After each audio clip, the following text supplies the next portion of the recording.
Glory and praise to our God, who alone gives light to our days.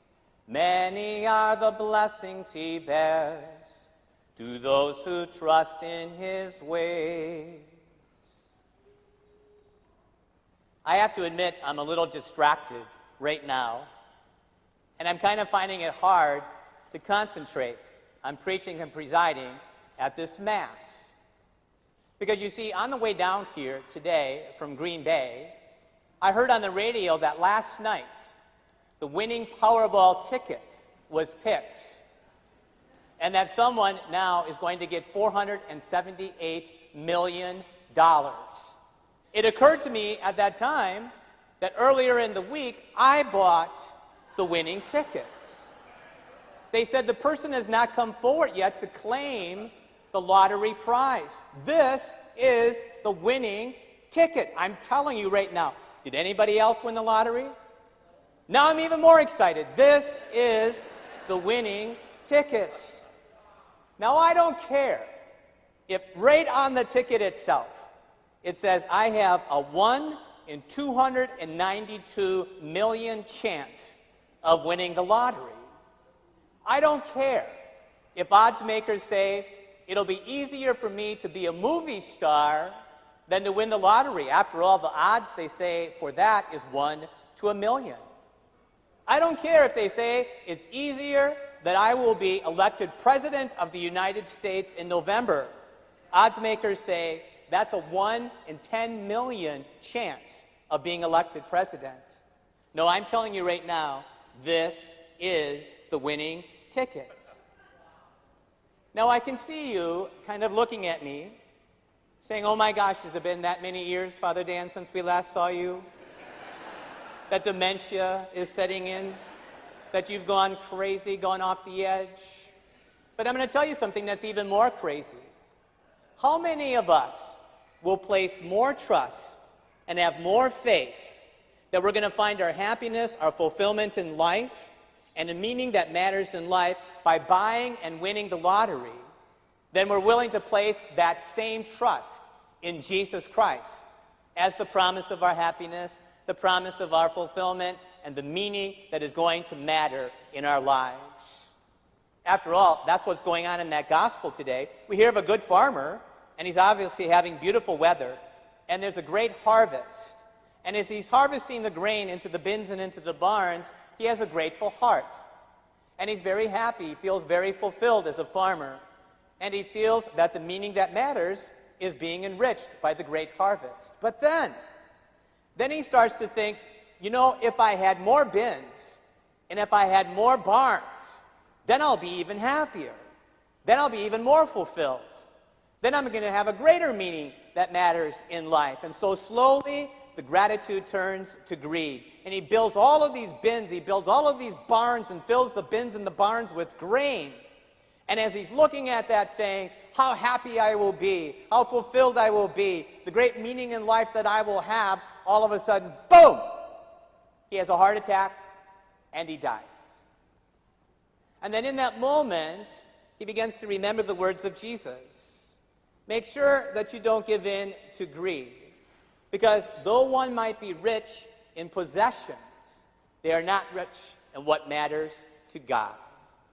Because in that moment of death, all of a sudden, it becomes clear to him, all of that stuff that he had in his bins, all of that stuff that he had in the barns, it's either going to be given away or it's going to rot.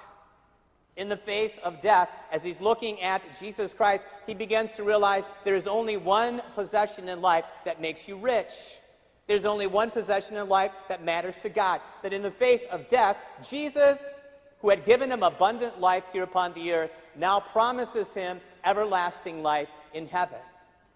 Jesus, who gave him everything that he needed to be happy every day of his life here upon the earth, now will give him a happiness that is eternal in the fullness of God's kingdom. And when it came to that meaning that matters in life, all of a sudden the guy realizes all that stuff that he had in life, all those things he was so possessed by, all of those things that he worked so hard, and he just had to have more and more and more, it means nothing. When we are rich in possessions, there's only one possession that really matters, and that is Jesus Christ. Now, lest we be too hard on that farmer, what about us? What about you? What about me? You know, all of the things in our life that we pursue, people that we pursue in life, possessions that we pursue in life, you know, we're grateful for that which we have. And if we're living a balanced life, we live our life with a sense of gratitude. But all of a sudden, just like that farmer, we begin to think, you know, if I had more of that, I bet you I would be happier. If I had more of this, I bet you I would be even more fulfilled. I bet if I had this and that to a great extent, that I'm going to find a meaning that matters. So in our lives, we fill up the bins of our life, the barns of our lives with so many things, and so many worries, and so many trials, and so many tribulations, and so many people, and so many materials, until finally, not only are our bins and our barns filled, but our heart is filled as well. And it's in that moment in time, when we have all of these things stored up, thinking I'm going to be so happy, so fulfilled, the meaning that matters, when boom, just like the farmer, someday you and I are going to die. And on that day, all of a sudden, we're going to stop to think, all that stuff that I got in the bins and the barns of my life, it's just going to be given away, or it's just going to rise. In the face of Jesus Christ, in the face of death, there's only one possession that will count at the end of every day, one possession that will count at the end of our life, and that is Jesus Christ. Because it'll be Jesus who not only gave us abundant life here upon the earth, but gives us everlasting life. It will be Jesus who not only gave us everything every day of our lives to be happy here upon the earth, if we would just see that, but he promises us a happiness in eternity. And it is Jesus who reminds us that in the end, if you want to be rich, you won't find it in possessions, but you will find it in the greatest possession of all. That's with the Lord in heaven for all days. Now, I'm telling you, you heard it here first, and you heard it on the radio first. The winning numbers to the lottery for $487 million.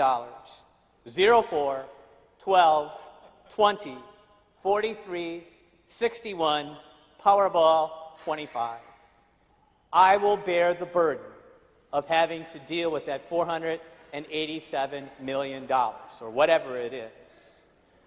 But even if I don't win, because I heard the gospel today, and prayerfully hope that you heard the gospel today, we will never, ever find the happiness and the fulfillment and the meaning that matters in life in the winning of a lottery of $478 million.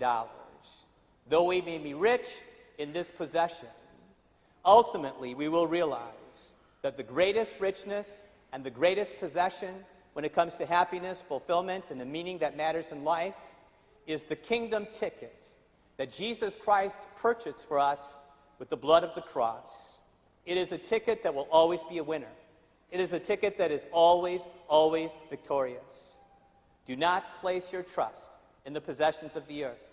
Place your trust in Jesus Christ alone, and then you will be happy. I promise you, then you will be fulfilled, and I promise you, if you're looking for a purpose and a mission in your life, you will finally have found the meaning that matters. Glory and praise to our God, who alone gives light to our days. Many are the blessings he bears to those who trust in his ways.